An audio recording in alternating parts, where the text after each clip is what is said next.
Hello everyone, welcome to my channel Rupali lifestyle. আশা করছি আপনারা সবাই ভালো আছেন, আমিও খুব ভালো আছি। আজকে রথের পরের দিন, বিপত্তারিণী পুজো। আমি, আমার মা, দিদি, জামাইও গিয়েছিলাম বাগবাজারে গঙ্গায় স্নান সেরে একবারে পুজো দেবো বলে। কিন্তু কি বলবো, এত পরিমাণে বৃষ্টি হচ্ছিল সে ধারণার বাইরে। কিন্তু কিছু তো করার নেই, ভিজে ভিজেই পুজো দিয়েছিলাম। আর আশা করছি আপনারা সবাই জানেন যে বিপত্তারিণী পুজোতে 13টা ফল দিয়ে পুজো দিতে হয়। এদিকে আমার পুজো দেওয়া হয়ে গেছে, আমরা সবাই বাড়ি রিটার্ন করব। বাড়িতে এসে কর্তামশাই 2 মেয়েকে খেতে দিয়ে আমি একটু রেস্ট নিয়ে নিয়েছিলাম।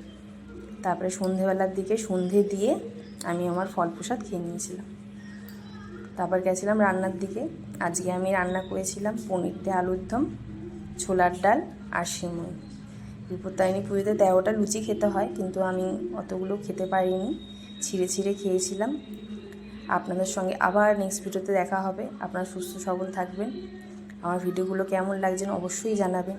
টাটা।